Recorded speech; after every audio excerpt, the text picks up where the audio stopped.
Let's do it! MainMan. MainMan. MainMan. MainMan. MainMan. I can tell you everything about MainMan. Why and what and how and whether it was exciting or not. Sometimes yes, sometimes no. A very long, wonderful adventure. Hello, welcome to episode 7 in our series that delves into the archives of MainMan, the company synonymous with the hedonistic excesses of the early 70s. And Angie just went and just started physically attacking the cops, pushing them out of the way so the kids could get down there for the finale of the show. It was all show business. She had to have those kids down there. That was part of the show. And so the cops, just next thing I knew, I was sitting in my seat. I was staying out of it. I was in like the 8th row, and I was sitting there, and I saw Angie's legs up in the air as she was being carried upside down by like these 6 uniformed cops. MainMan was a rights management organisation formed by entrepreneur and impresario Tony Defries that helped to develop the careers of artists including David Bowie, Lou Reed, Mick Ronson, Mop the Hoople, John Mellencamp, and Iggy Pop. The biggest positive influence on us here were really the Mark Bolan records that were being made at the time. Those are fine records. And the first Led Zeppelin record with Communication Breakdown and a whole lot of love on it was around, and Exile on Main Street. Today, Defries describes in detail the communications he had with various music business executives in 1970 in order to extricate David from his existing arrangements so he could negotiate better deals that would be more financially and artistically rewarding. Okay, 50 years ago, 1970, when I met David Robert Jones, David Bowie, still David, not yet Bowie. And let me skip now to May 71.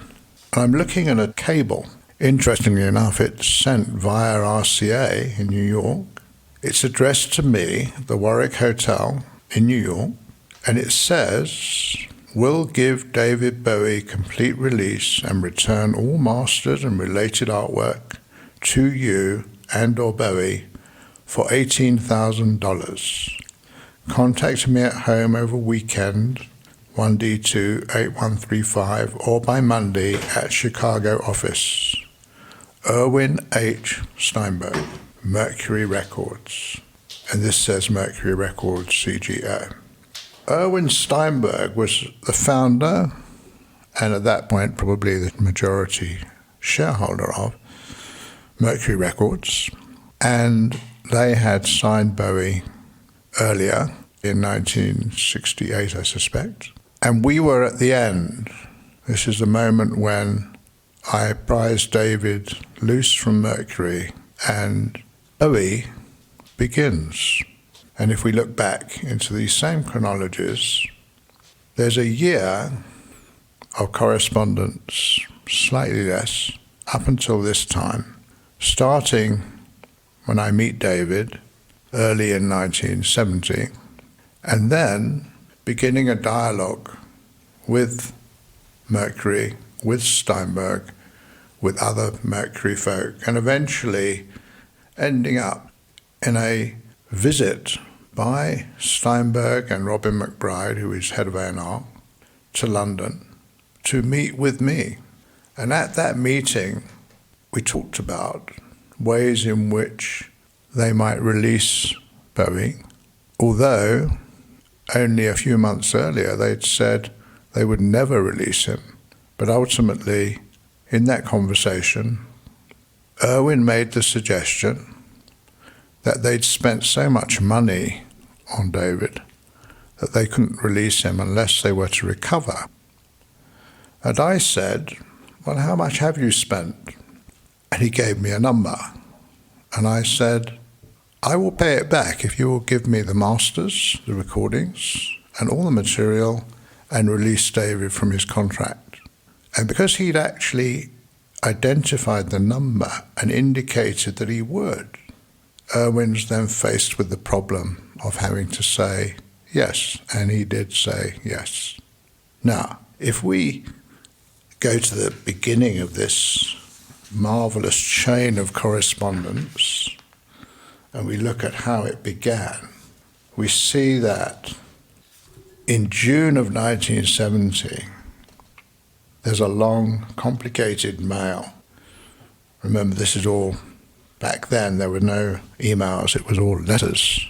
This is a letter from a London firm of solicitors. It's addressed to Steinberg himself, and it details very specifically how this law firm understand, having read the contract between Bowie and Mercury, that they are in breach, and that the breaches they've committed, which are detailed in this long mail, are such that the contract has been repudiated. And the position that Bowie is taking is that he has no obligations to Mercury, he's no longer under contract, he's free to sign elsewhere. The remarkable thing about this, the writer of this letter is me. And in June 1970, I'm only 26 years old. David's probably 23 or thereabouts. I've never qualified as a lawyer or any form of legal professional.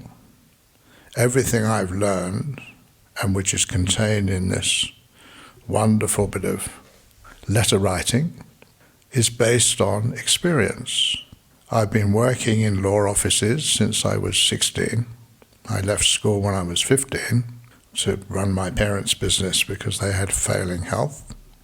And at 16, I started working in the city for a law firm as a office boy, gopher, somebody who serves process, gets documents stamped, takes care of stuff people actually don't really want to do.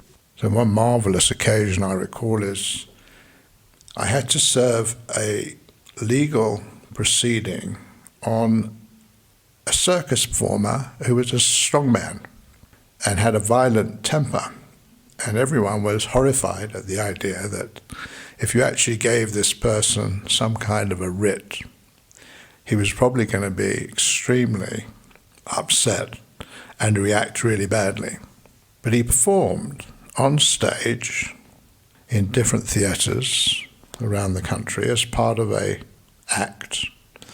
And at the end of his act, he always took a bow and outstretched both arms. So I went to a few of these shows and managed to get myself backstage at one of them. And at the close of the show, as he stretched out his arms to the audience, I slipped the proceedings into his outstretched hand, said, "You have been served," and made a speedy exit. Anyway, that's the sort of thing that you have to do if you're in the business of serving people with proceedings. But I got more sophisticated, obviously, and by June 1970, I'd been at it for about 10 years.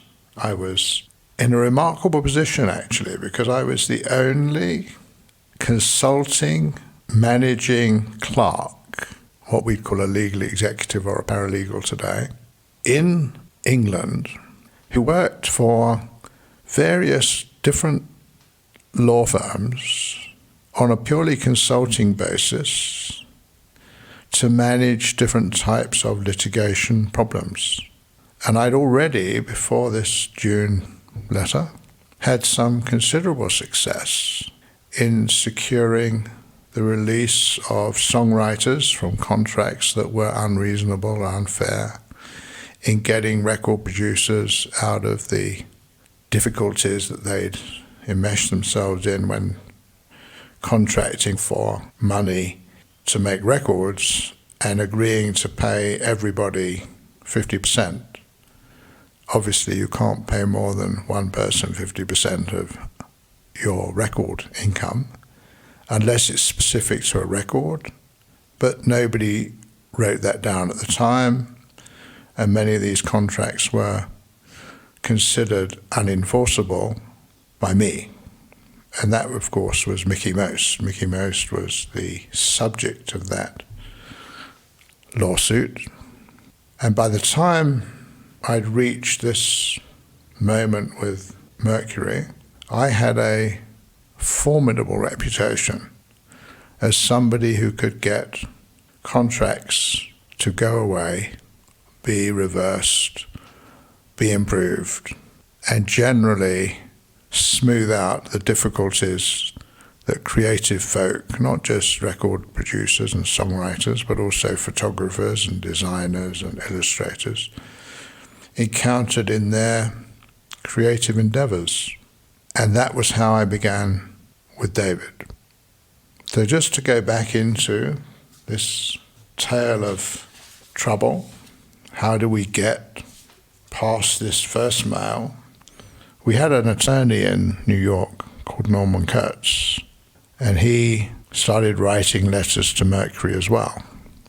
And so in August of 1970, we had a letter from a law firm in Chicago.